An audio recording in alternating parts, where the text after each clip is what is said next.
आदरणीय शिक्षक वृंद आणि माझ्या प्रिय लाट्या मित्रमैत्रिणींनो, आपण सर्वांना माझा नमस्कार। आज मी तुमच्या समोर एका अतिशय सुंदर, मनाला उभारी देणाऱ्या विषयावर बोलण्यासाठी उभी आहे। तो विषय म्हणजे मैत्री। आपल्या आयुष्यात नाती अनेक असतात, पण एक नातं असं असतं की जे जन्माने नसतं पण मनाने तयार होतं। रक्ताचं नसूनही हृदयाशी जुळतं, शब्दापेक्षा भावनेनं बांधलं जातं। ते नातं म्हणजे मैत्री।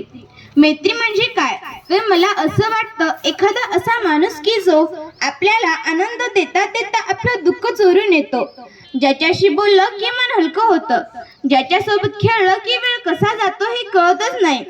मन जड झालेलं असतं, तेवढ्यात एक मित्र येतो, दोन शब्द बोलतो आणि आपल्या मनातला सगळा गुंता गेला की नाही। कारण मित्र म्हणजे आपल्या मनाचं औषध, हसू, आनंद आणि आधार देणारे हे मित्र। शाळेत पहिल्यांदा पाऊल टाकताच कोणी कोणाचं ओळखीचं नसतं। बाकावर बसायला जागा शोधत असताना एक हात पुढे येतो, इथे बसणार, एवढ्या वाक्याने मैत्री सुरू होते।